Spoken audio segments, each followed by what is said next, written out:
presidente, pinakaunang Mindanaoan. Sa loob ng 6 na taon, namuno sa aking bayan. Buntapang na naglingkod, walang takot ni pinaglaban ang karapatan ng bawat Pilipino at mamamayan. Kaya kaming mga OFW, naging proud maging isang Pilipino. Sa amin may nagmamahal, isang Pangulo, dakilang Davaoenyo. Pinatupad ang laban kontra droga, korupsyon at katiwalian, upang ang katahimikan sa bayan ko maisakatuparan. Maraming nagawa sang katutak na proekto, naamoy, nahihipo at nakikita.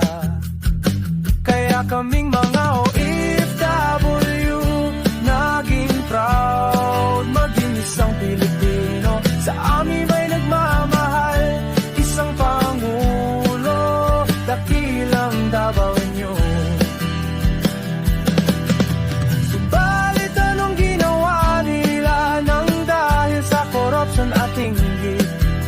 Ang aking presidente kinidnap sa dahig, pinakulong nila. Hindi na sila naawa sa matanda, sana ngayon siya'y pahinga na. Ang Pangulong minahal ng mga Pilipino, hindi niya deserve ito.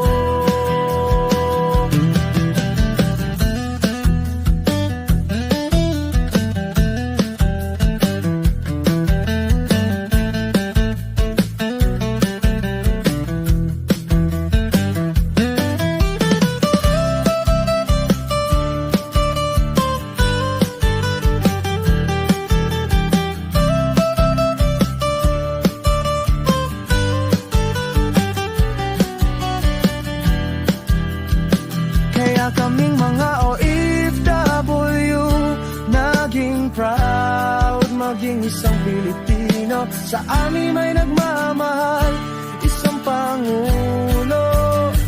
Kaya kaming mga OFW, naging proud maging isang Pilipino. Sa amin may nagmamahal, isang Pangulo, dakilang Davaoenyo.